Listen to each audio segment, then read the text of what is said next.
In a quiet little town surrounded by gentle hills and tall trees, there lived a boy named Ethan. He was an ordinary boy in many ways, kind-hearted, curious, and full of dreams. But life had dealt him a heavy blow when he was just 13 years old. His mother, Sarah, had been the center of his world. She was not only his parent but also his best friend, his confidant, and the one person who always made everything seem okay. Then one day she fell ill. A sudden and aggressive illness that left doctors puzzled and the family heartbroken. Despite their efforts to save her, Sarah passed away, leaving behind a void that nothing could fill. Ethan struggled to adjust to life without his mother. Every morning, he woke up expecting to hear her cheerful voice calling him for breakfast. Every evening, he looked forward to sharing his day with her, only to remember painfully that she wasn't there anymore. His father tried his best to comfort him, but grief weighed heavily on both of them. They moved through their days like ghosts, haunted by memories of happier times. The house felt eerily silent, without Sarah's laughter echoing through its halls. To cope with his loss, Ethan found himself drawn to the cemetery where his mother was laid to rest. It became his sanctuary, a place where he felt closest to her. Every weekend, rain or shine, he would walk the familiar path to the graveyard. He carried flowers sometimes, other times just his thoughts. Sitting beside her grave, he would talk to her as if she were still alive. He told her about school, his friends, and even the little things that annoyed him. Sometimes he cried uncontrollably. Other times he simply sat in silence, feeling her presence in the rustling leaves and the soft breeze. What made these visits unique was the old phone Ethan always brought with him. It was his mother's phone, the same one she used to call him every day after school to ask how his day went. After her death, Ethan couldn't bear to part with it. Though the phone no longer worked, he kept it close, cherishing it as a tangible connection to her. Every night before bed, he would hold the phone tightly in his hands and whisper into it, "Mom, I miss you," he'd say softly, tears streaming down his face. "I wish you were here." People around him noticed his attachment to the phone and often suggested he let go of it. "It's just an object, Ethan," his father once said gently. "She's gone now. Holding on to that phone won't bring her back."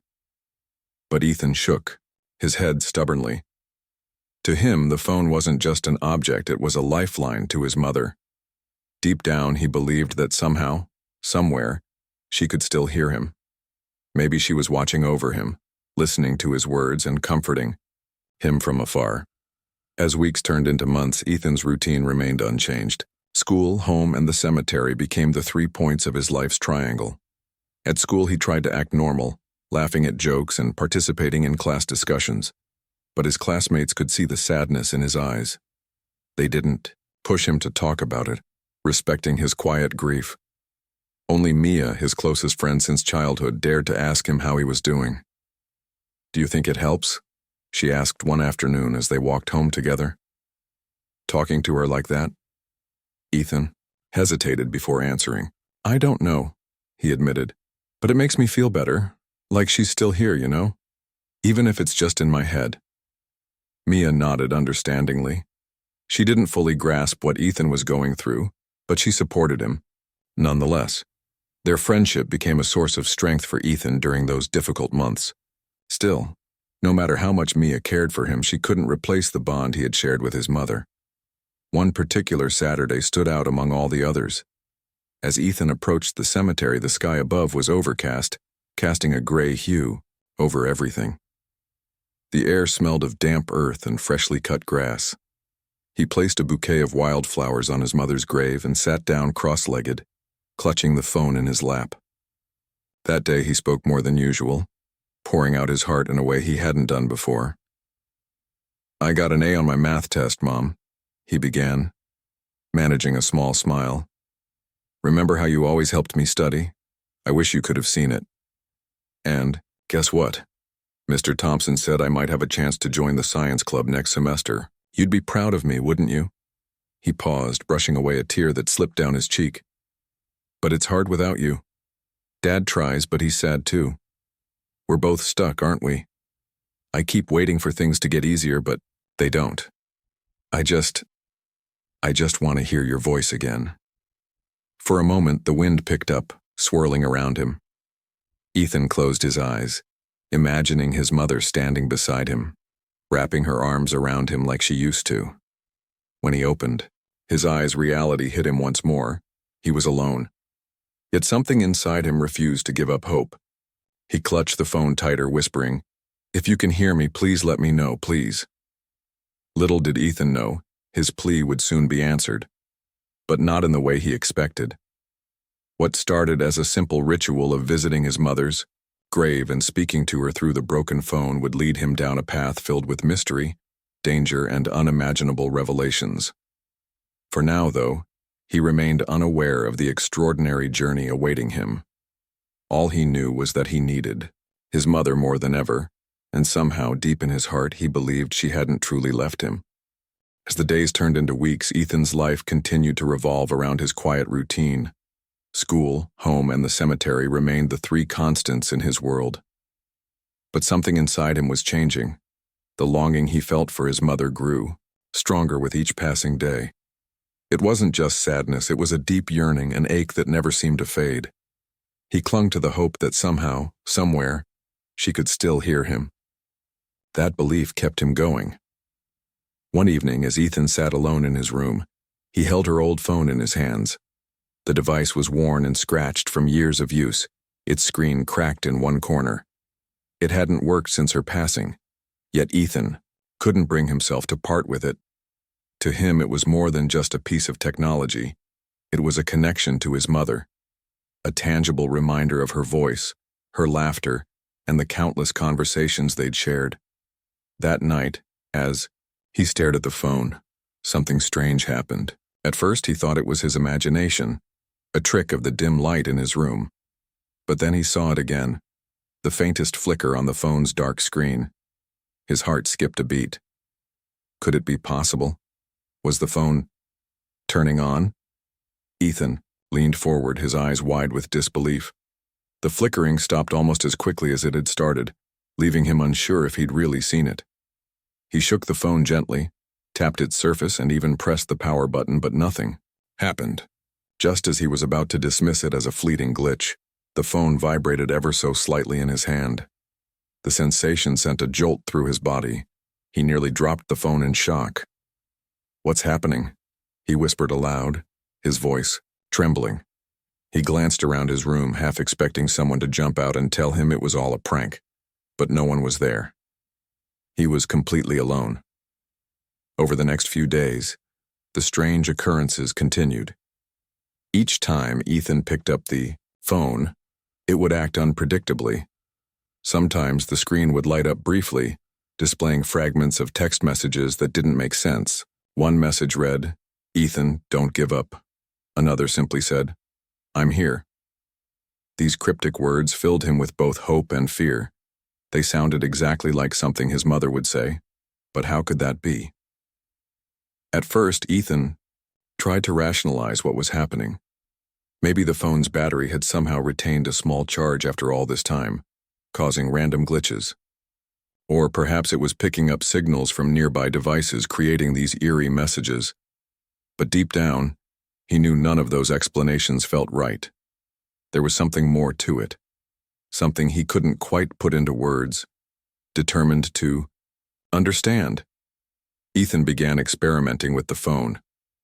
Late one night, when the house was silent and everyone else was asleep, he sat on his bed with the phone in his lap. He stared at it intently, willing it to do something. Anything. After several minutes of silence, he decided to try dialing his mother's number. He knew it was ridiculous. Her number had been disconnected long ago, but he felt compelled to do it anyway. His fingers hovered over the keypad for a moment before he finally pressed the call button. The phone emitted a soft tone, signaling that the call was being made. Ethan braced himself for the inevitable disappointment, the sound of a dead line or an automated message telling him the number was no longer in service. But instead, something incredible happened. The call connected. Ethan froze, his breath catching in his throat. For a few seconds, all he heard was static, a low, crackling noise that seemed to stretch endlessly. Then, faintly, almost imperceptibly, he heard a voice. "Ethan?" The voice called weakly through the static. It was soft and distant but unmistakably familiar. "Mom?" Ethan gasped, clutching the phone tightly. Tears sprang to his eyes as he struggled to process what was happening. "Is that really you?" "I can't stay long," the voice replied, sounding strained. "But I need you to listen carefully." Before she could finish, the connection cut off abruptly. Ethan stared at the phone in stunned silence, his mind racing. Had he truly spoken to his mother? Or was his grief causing him to imagine things? Either way, the experience left him shaken and exhilarated. The next morning, Ethan woke up feeling torn between excitement and doubt. Part of him wanted to believe that his mother had somehow reached out to him, but another part of him worried that he might be losing his grip on reality. What if he was imagining the whole thing? What if the stress of losing her had pushed him too far? Still, he couldn't ignore what had happened. The voice had sounded so real, so unmistakably hers, and the message, "I need you to listen carefully," had been clear enough to send chills down his spine. Whatever it meant, Ethan knew he couldn't dismiss it outright. That afternoon, he visited her grave again, bringing the phone with him. As he sat by the headstone, he dialed her number once more, hoping against hope that the call would connect again. This time, however, nothing happened. The phone remained silent, its screen dark and unresponsive. Frustrated, Ethan sighed and set it aside. But as he sat there staring at the grave marker, he noticed something odd. The wind had picked up suddenly, swirling around him in a way that felt almost deliberate. Leaves rustled loudly, and the air grew colder despite the sunny weather. Ethan shivered, glancing around nervously. Was someone watching him, or was it just his imagination playing tricks on him? Then, out of the corner of his eye, he caught a glimpse of movement. He turned quickly, but there was no one there. Just rows of tombstones stretching into the distance. Yet the feeling of being watched lingered, sending goosebumps crawling up his arms. For the rest of the day, Ethan couldn't shake the uneasy sensation. He replayed the events over and over in his mind, trying to make sense of them. Had his mother really contacted him? If so, why, and what did she mean by "listen carefully"? The question swirled in his head, refusing to let him rest. That night, as he lay in bed, Ethan realized something important. Whether the phone call had been real or not, it had reignited something within him, a spark of curiosity and determination. For months, he had been stuck in a cycle of grief, unable to move forward. Now, for the first time, he felt driven to uncover answers. He didn't know where this path would lead him, but he was ready to follow it, even if it meant stepping into the unknown. Little did Ethan know the strange occurrences were only the beginning. The phone, the voice, the cryptic messages, they were all pieces of a much larger puzzle. And soon, he would discover that his mother's warning was far more urgent than he could have ever imagined. Ethan couldn't sleep that night. The memory of his mother's voice kept replaying in his mind, mixing with the strange events at the cemetery. He tossed and turned in bed, staring at the ceiling as questions swirled endlessly in his head. Who or what had spoken to him through the phone? Was it really his mother, reaching out from beyond?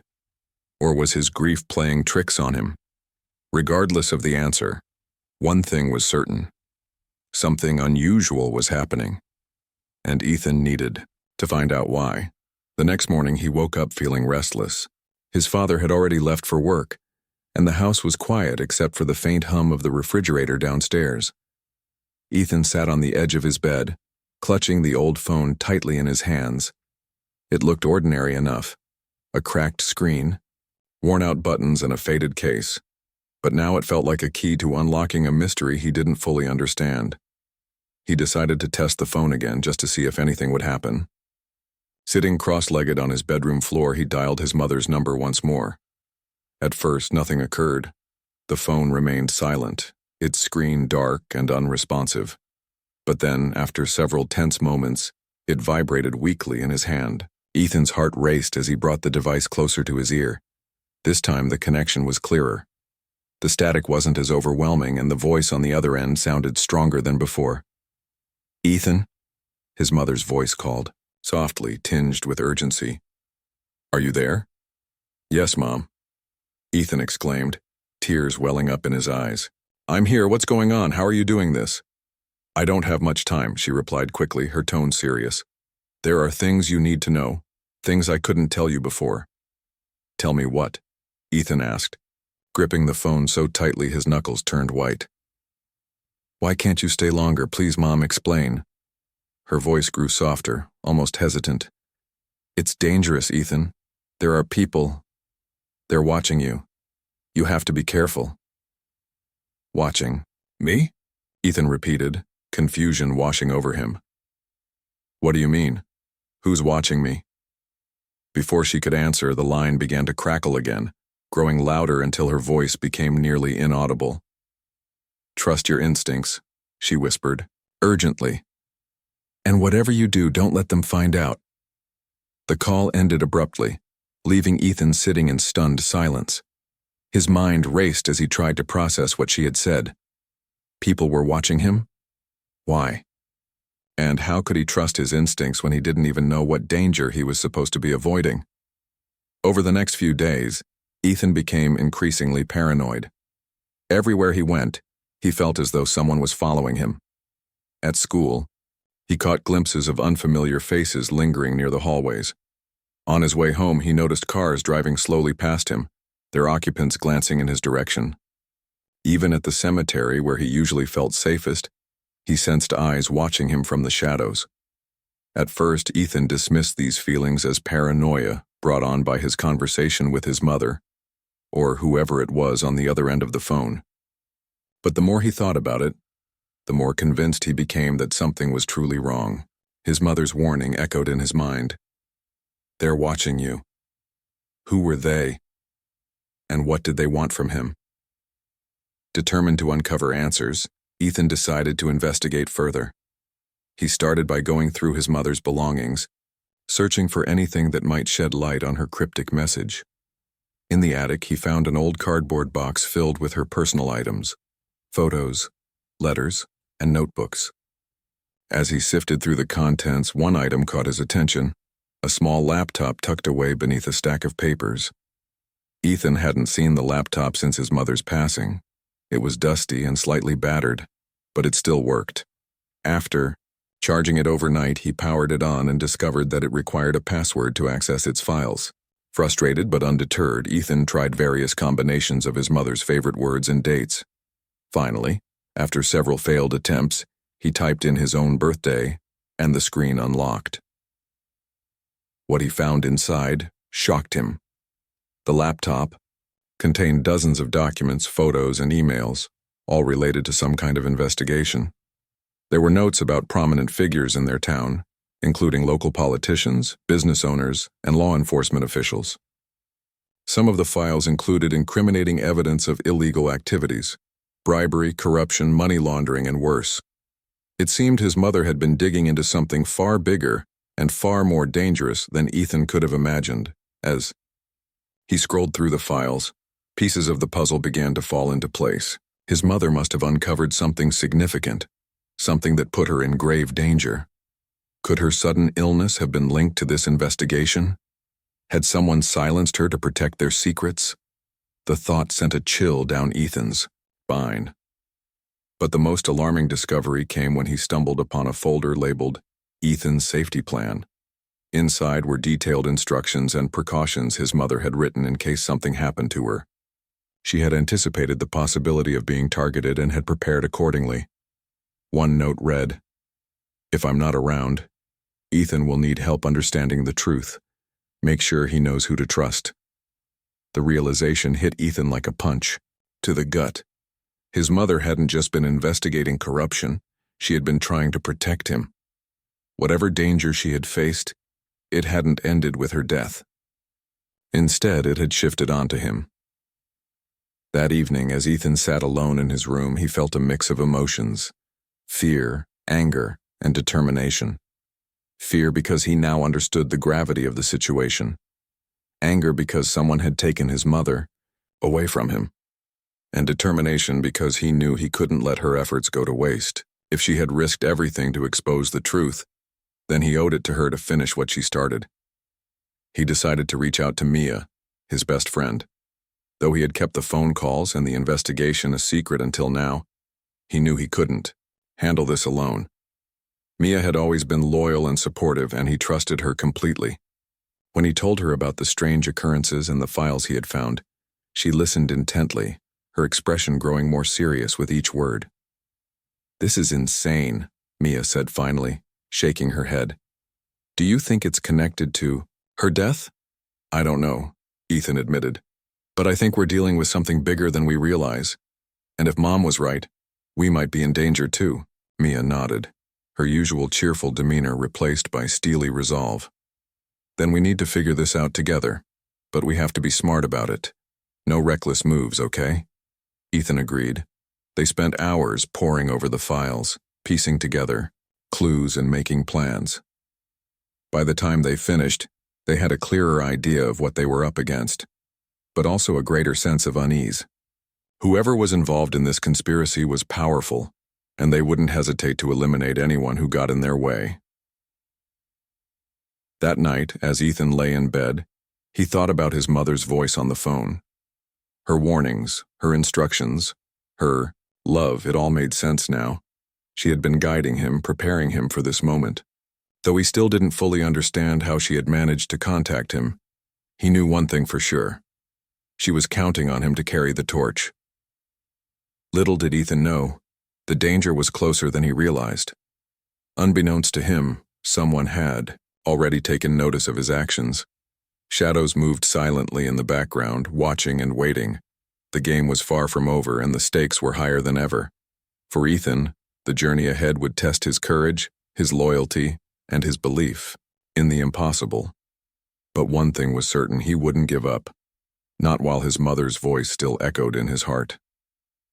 Ethan and Mia spent the next few days diving deeper into the files on Sarah's laptop. The more they uncovered, the clearer it became that Sarah had been involved in something far bigger than either of them could have imagined.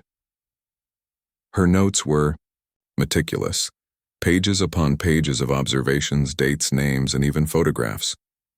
Some of the documents pointed to illegal activities involving prominent figures in their small town, politicians accepting bribes, business owners laundering money, and police officers turning a blind eye to crimes for hefty payments. It was a web of corruption that stretched further than Ethan had ever thought possible. But what stood out most was how carefully Sarah had documented everything.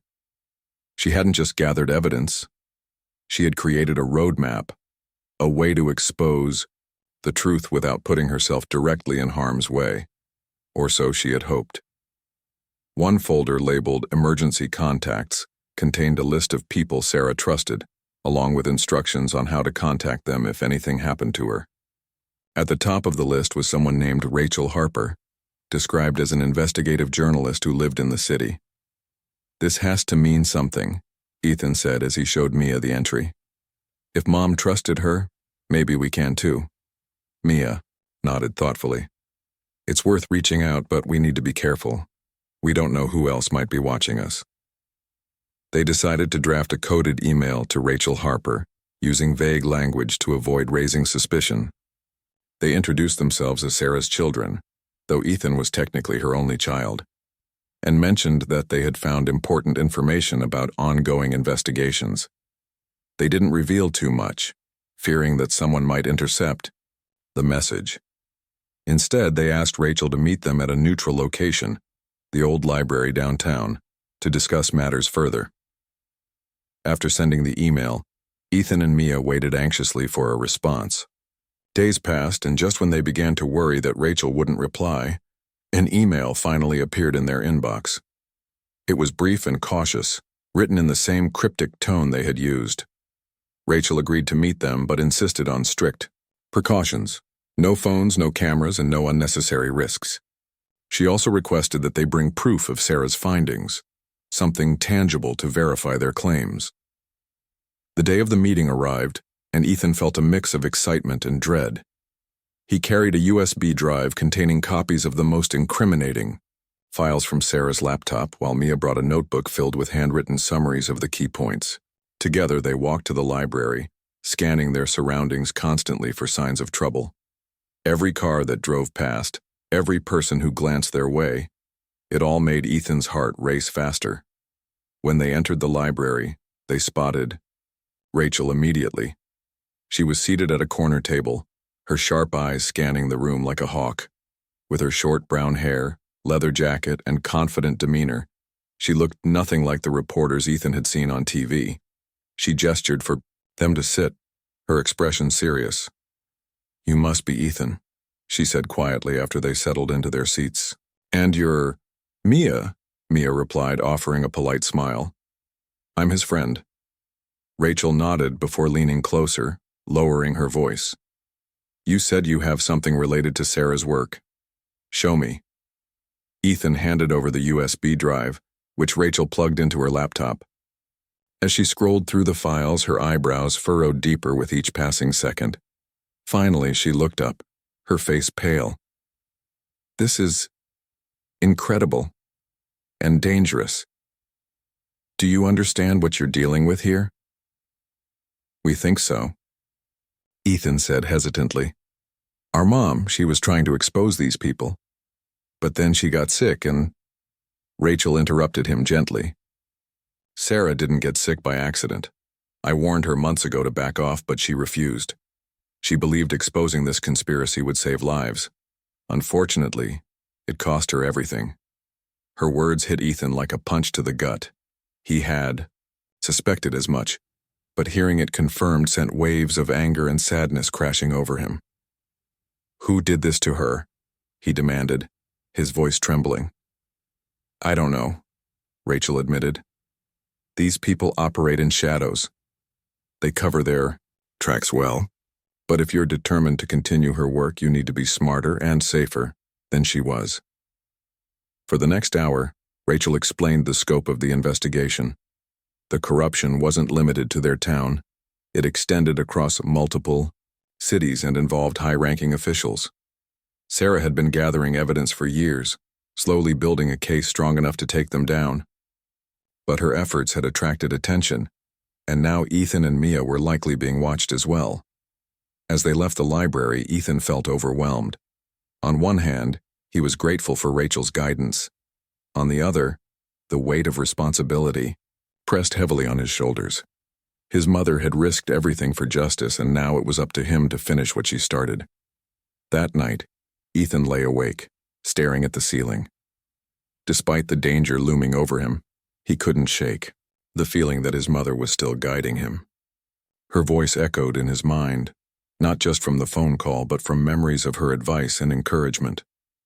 "Be brave, Ethan," she used to say. "Even when things seem impossible, never give up." The next morning, Ethan visited his mother's grave again. This time, he brought both the phone and the USB drive. Sitting cross-legged beside her headstone, he dialed her number once more. To his relief, the call connected almost instantly.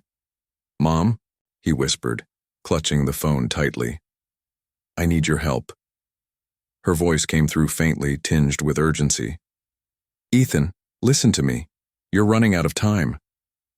"What do you mean?" he asked, his heart pounding. "Who's after us?" "They know you've reached out to Rachel," she replied. "They'll come for you soon. You have to move quickly." "But where do we go? What do we do?" Ethan pleaded, desperation creeping into his voice. "There's a safe place," she said softly. "An old cabin near the edge of town. Your father knows about it. He'll take you there if you ask him." Ethan frowned. His father? Why hadn't he mentioned this before? Then again, his father rarely talked about Sarah anymore, as if avoiding the subject would make the pain easier to bear. Maybe this was his way of protecting Ethan, or himself. "Okay," Ethan said finally. "I'll talk to Dad. But Mom, are you sure this is the right thing to do?" "I'm always with you, Ethan," her voice reassured him. "Trust yourself. Trust Mia. And remember, you're stronger than you think." Before Ethan could respond, the line went dead. He sat there for a long moment, letting her words sink in. Though her voice had faded, her presence lingered, filling him with a renewed sense of purpose. Whatever challenges lay ahead, he knew he couldn't face them alone. He needed Mia, his father, and perhaps even Rachel by his side. That evening, Ethan approached his father cautiously. Over dinner, he broached the topic of the cabin. At first, his father seemed surprised, even hesitant, but when Ethan explained the situation, leaving out the part about the mysterious phone calls, his father's expression softened. "I hoped you'd never have to deal with this," his father said quietly. "But your mother prepared for everything. If she left instructions, we should follow them." Together, they packed essentials and prepared to leave under the cover of darkness. Ethan informed Mia of their plan, and she agreed to join them. By midnight, the three of them were on the road, heading toward the secluded cabin. The journey was tense, with Ethan constantly checking the rearview mirror for any sign of pursuit. But aside from the occasional car speeding past, the roads remained eerily empty. When they finally arrived at the cabin, Ethan felt a strange mix of relief and unease. The structure was modest but sturdy, nestled deep within the woods. Inside, they found supplies, food, water, blankets, as well as a locked chest containing additional documents and instructions from Sarah. As Ethan opened the chest, he realized this was more than just a hiding place. It was a command center designed to help him and Mia navigate the dangers ahead. Among the items was a handwritten note from Sarah, addressed to Ethan. "My dear boy, if you're reading this, it means I'm no longer there to protect you. But don't be afraid. You have everything you need to fight for what's right. Stay strong, stay smart, and always remember, love conquers fear. I'm proud of you, Ethan. Always." Tears streamed down Ethan's face as he read the note. For the first time since her death, he felt truly connected to her. Not through the phone or the flickering messages, but through her unwavering belief in him. Whatever lay ahead, he knew he wouldn't face it alone. With Mia by his side and his mother's spirit guiding him, he was ready to confront the unthinkable. The cabin was quiet, save for the soft rustling of leaves outside and the occasional creak of the wooden floorboards beneath their feet. Ethan, Mia, and his father worked quickly to settle in, each of them aware that time was not on their side. The documents Sarah had left behind were scattered across the small dining table, papers filled with names, dates, and cryptic notes that hinted at a vast conspiracy spanning far beyond their town. Ethan felt a mix of awe and dread as he sifted through them. His mother had been meticulous in her planning, leaving behind clues like breadcrumbs to guide him forward. But one item stood out among the rest: a map. It wasn't just any map. It was marked with red circles and arrows pointing to specific locations around the town and its outskirts. Some spots were labeled with initials or short phrases, such as Evidence Vault and Meet Point X. Ethan traced his finger over the markings, his mind racing. What did it all mean? And why had his mother gone to such lengths to ensure he found this? "This is incredible," Mia said, leaning over his shoulder. It's like she knew exactly what you'd need to figure things out. Ethan nodded slowly, though his thoughts were elsewhere. He couldn't help but wonder if his mother had foreseen every step of this journey, the danger, the fear, the uncertainty, and prepared accordingly. Was this why she had reached out to him through the phone? To nudge him in the right direction when he needed it most? His father, who had been uncharacteristically silent since they arrived, finally spoke up. "Your mom always thought ahead," he said softly, his voice tinged with both pride and sadness. "She never trusted anyone completely, not even me. But she trusted you, Ethan. That's why she left these instructions for you." The words struck a chord deep within Ethan. He realized now that his mother hadn't simply been trying to protect him. She had been empowering him. She had given him the tools he needed to take control of the situation, to fight back against those who sought to silence her and, by extension, him.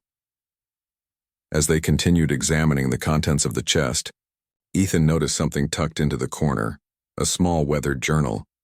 Its cover was worn and the pages inside were filled with Sarah's neat handwriting. Flipping through it, he discovered that it was a personal diary of sorts, detailing her thoughts and fears during her investigation. One entry caught his eye. I know I'm playing with fire, but I can't turn away now. These people think they're untouchable, but I'll prove them wrong, even if it costs me everything. Ethan, my sweet boy, forgive me for putting you in harm's way. Just promise me you'll keep fighting for what's right. Ethan closed the journal, blinking back tears. He handed it to Mia, who read the passage silently before looking up at him. She loved you so much, Mia said gently, and she believed in you more than anyone else ever could. With renewed determination, Ethan turned his attention back to the map. The red circles seemed to form a pattern, almost like a trail leading somewhere important. One location in particular stood out, a spot near the edge of the woods marked as final evidence. Beside it was a note. If all else fails, go here. Trust no one but yourself. That must be where Mom hid the most critical proof, Ethan said, pointing to the mark. We have to check it out. Mia frowned, concern etched on her face. Are you sure it's safe? What if someone's already watching us? We don't have a choice, Ethan replied firmly. If we want to expose these people, we need that evidence. Besides, Mom wouldn't have sent us there unless she thought we could handle it. After some discussion, they decided to wait until nightfall to make their move. Under the cover of darkness, they would stand a better chance of avoiding detection. While they waited, Ethan and Mia reviewed the files again, making mental notes of key details. They also rehearsed what they would say if they managed to contact Rachel Harper once more. Time was running out and they needed to act fast. When the sun finally dipped below the horizon, casting long shadows across the forest, Ethan, Mia, and his father set out toward the designated location. Armed with flashlights and the map, they moved cautiously through the dense woods, their footsteps muffled by the thick carpet of leaves beneath them. The air grew colder as they ventured deeper, and an uneasy silence settled over the group. After nearly an hour of walking, they reached a clearing where an old abandoned shed stood. It looked forgotten, its wooden walls warped and splintered from years of neglect. Ethan approached it carefully, his heart pounding in his chest. Could this really be the place his mother had chosen to hide the final piece of evidence?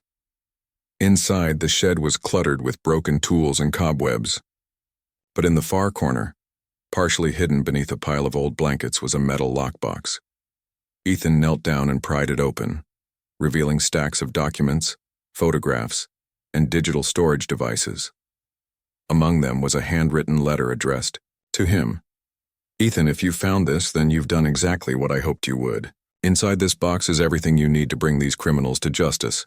Take it to Rachel, she'll know what to do.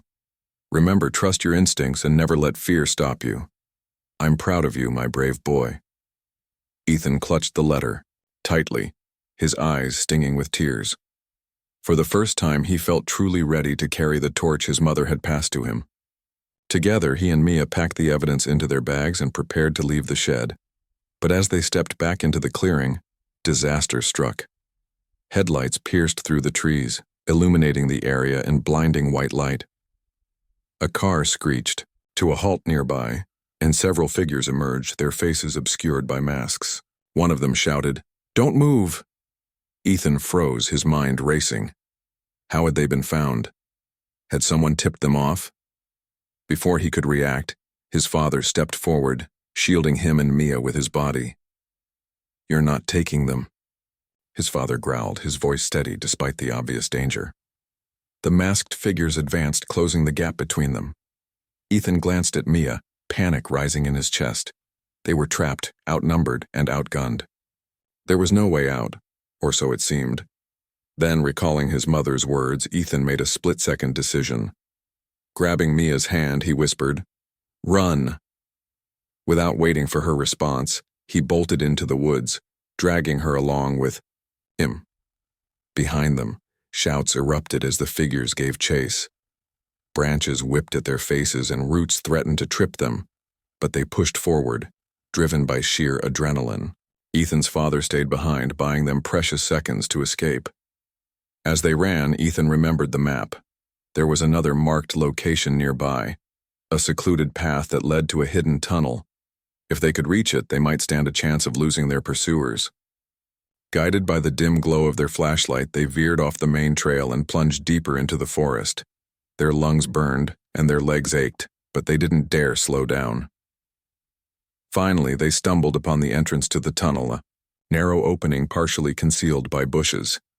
Without hesitation, they crawled inside, the damp earth pressing against their hands and knees. Once inside, they extinguished their flashlight, plunging themselves into total darkness. For several tense minutes, they huddled together, listening intently for any sign of pursuit. The sound of footsteps echoed faintly in the distance, growing louder as their pursuers searched the area. Ethan held his breath, praying they wouldn't find the tunnel. Eventually, the noise faded and the forest returned to its eerie stillness.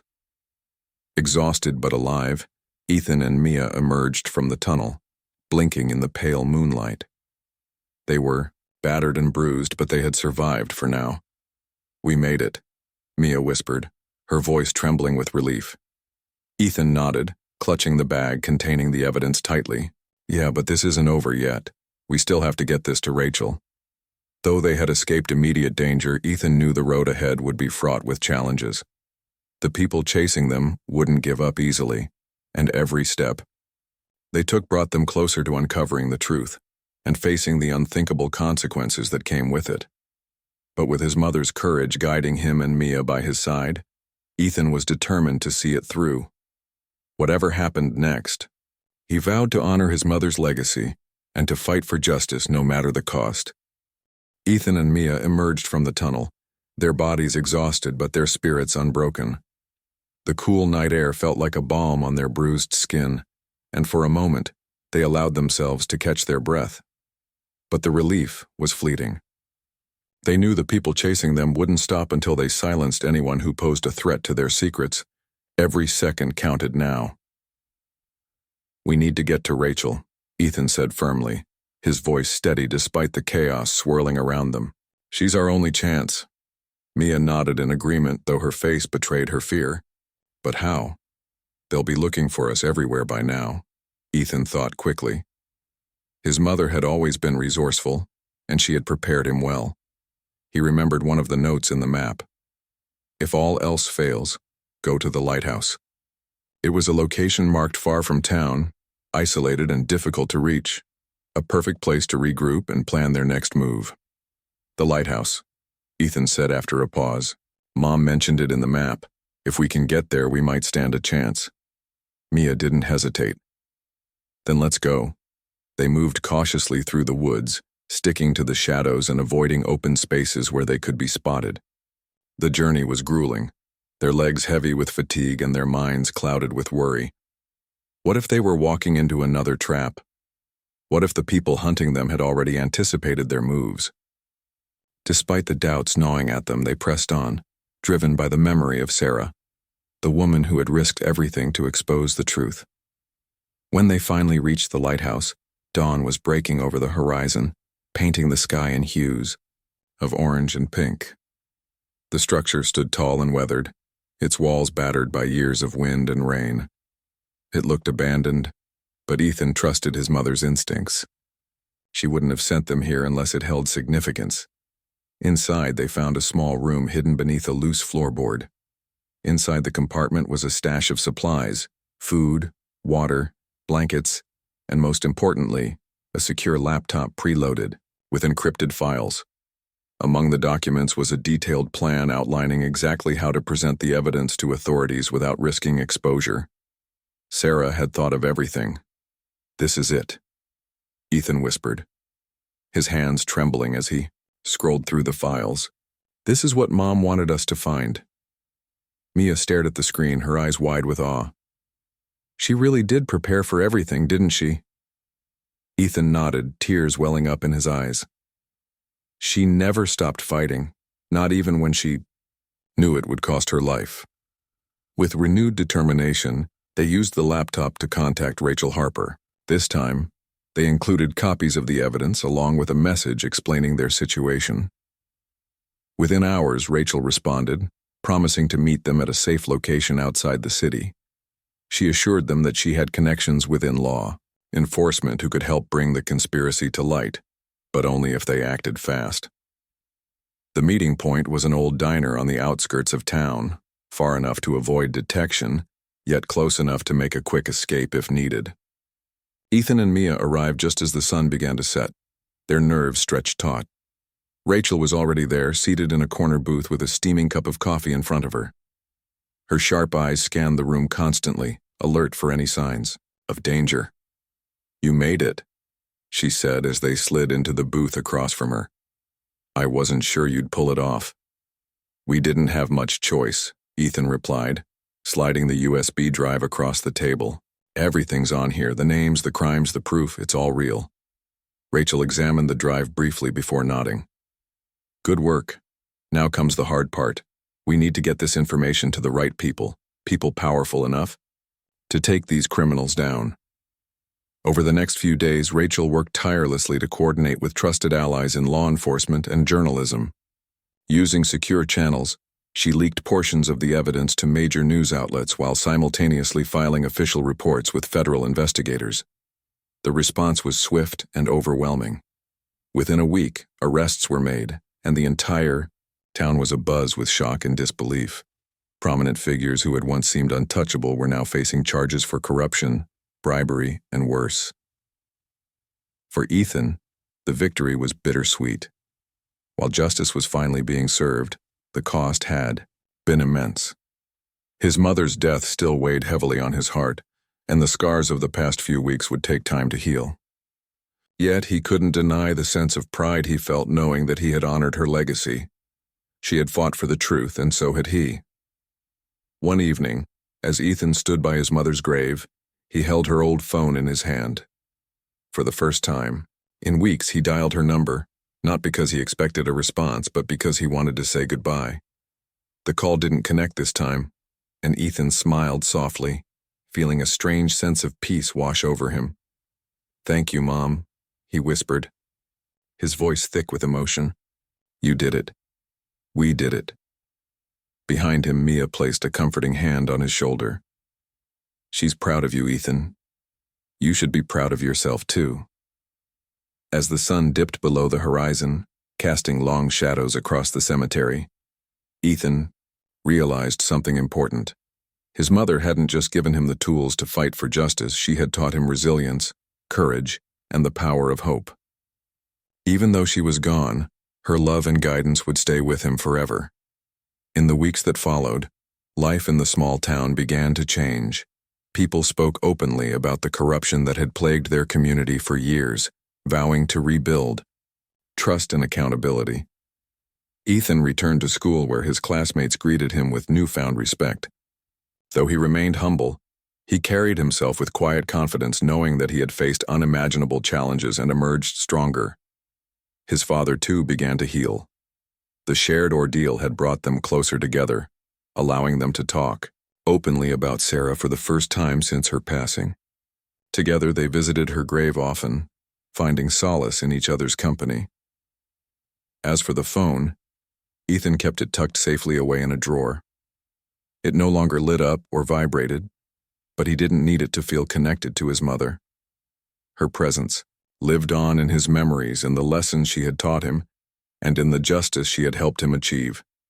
Though the journey had been harrowing, Ethan knew it had been worth it. His mother's voice may have fallen silent, but her message echoed louder than ever. Love conquers fear. And in the end, it was love. For his mother, for the truth, and for doing what was right, that had guided him through the darkness and into the light.